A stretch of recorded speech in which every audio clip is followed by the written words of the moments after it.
پانی کا تحفہ۔ یہ کہانی ہے ایک خلیفہ کی اور ایک اعرابی کی، جب خلیفہ کو پانی کا تحفہ ملا۔ اگلے وقتوں میں ایک خلیفہ جس کی سخاوت اور داد و دہش کے سامنے حاتم کا نام بھی ماند پڑ گیا تھا،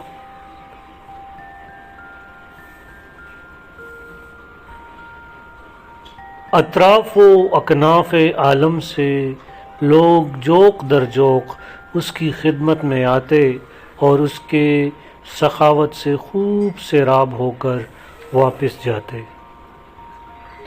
غرض اس کی جود و سخا کا ڈنکا چار دانگ عالم میں بج رہا تھا۔ اس خلیفہ کے عہد میں ایک اعرابی بڑی تنگی ترشی سے اپنی زندگی کے دن گزار رہا تھا۔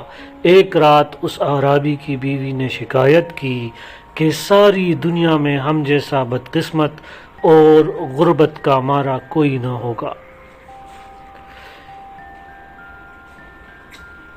نہ ہمارے پاس کھانے کو روٹی ہے اور نہ پہننے کے لیے ڈنگ کا کپڑا۔ ہماری غریبی کو دیکھ کر اپنے بیگانے سب حقارت کی نظر سے دیکھتے ہیں۔ آخر یہ صورتحال کب تک جاری رہے گی؟ اعرابی نے کہا کہ اری نیک بخت زیادہ گزر گئی ہے اور توڑی باقی رہ گئی ہے۔ قناعت سے بڑھ کر کوئی دولت نہیں، تو حرص و ہوس میں پس کر کیوں اپنا جی میلا کرتی ہے؟ بیوی نے جلا کر کہا کہ تو اپنی قناعت کو اپنے پاس ہی رکھ، معلوم نہیں تیری غیرت کو کیا ہوا۔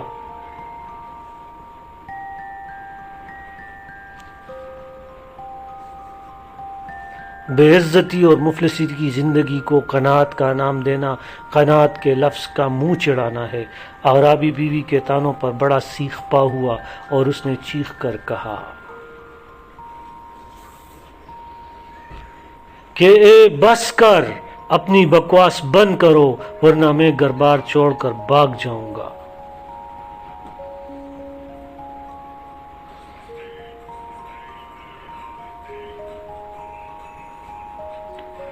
عورت اب رونے لگی اور اس کی منت سماجت اور تعریفیں کرنے لگی، یہاں تک کہ خاوند کا دل پسیج گیا۔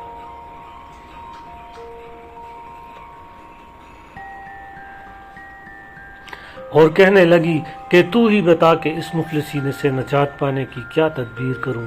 بیوی نے کہا آج کل بغداد کا خلیفہ بڑا سخاوت میں بہت مشہور ہے اور اس خلیفہ کی سخاوت کا ساری دنیا میں چرچا ہو رہا ہے۔ اگر تو اس سے مل سکے تو ساری مصیبتوں کے دن کٹ جائیں گے۔ اس اعرابی نے کہا کہ مجھ جیسا مسکین بارگاہ شاہی میں کیسے بار پا سکتا ہے؟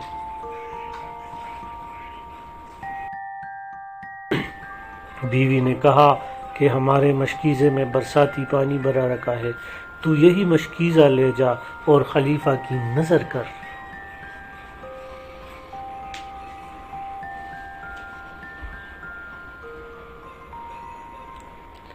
اس کی خدمت میں اس کے سوا اور کچھ عرض نہ کرنا کہ جس بیابان سے میں آ رہا ہوں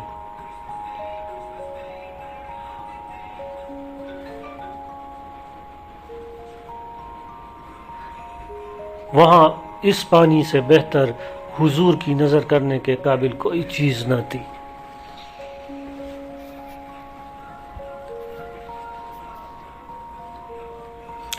اعرابی نے عورت کی بات مان لی اور پانی کے مشکیزے کو اٹھا کر عزم بغداد ہو گیا۔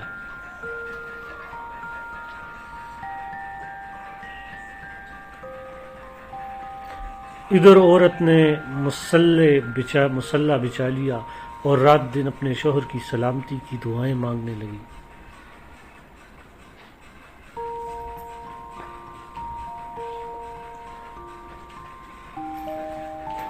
اللہ تعالیٰ نے اعرابی کی دستگیری کی اور وہ مشکیزے کو سینے سے لگائے۔ کئی دن کے پرصعوبت سفر کے بعد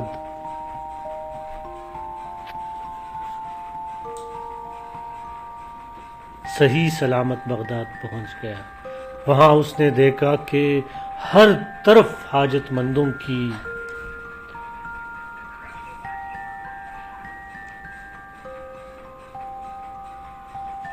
بھیڑ لگی ہے اور وہ جولیاں بھر بھر کر بارگاہ شاہی سے نکل رہے ہیں۔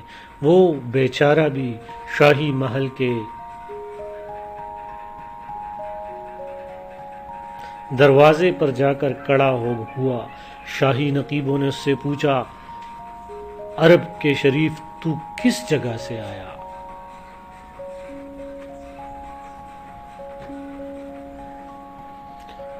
اس نے جواب دیا کہ اے سردارو، اگر تم مجھے عزت دو تو میں شریف ہوں، اور اگر میری طرف پیٹھ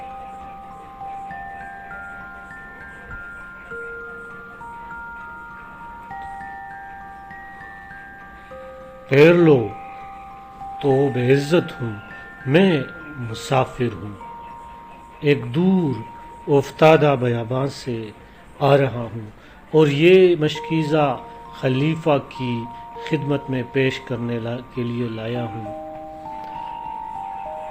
اس میں میٹھا برساتی پانی ہے۔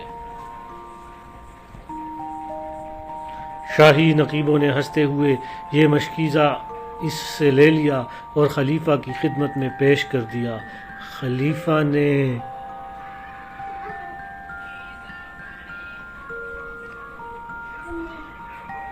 نہایت خوش دلی سے یہ تحفہ قبول کر لیا اور حکم دیا کہ اس مشکیزے کو خالی کر کے اس میں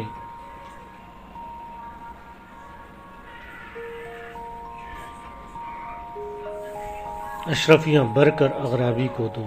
اس کے علاوہ اس نے اغرابی کو ایسے انعام و اکرام اور حلتوں سے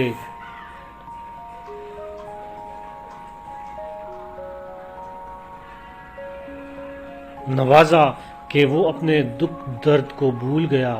جب وہ رخصت ہونے لگا تو خلیفہ نے حکم دیا کہ خشکی کا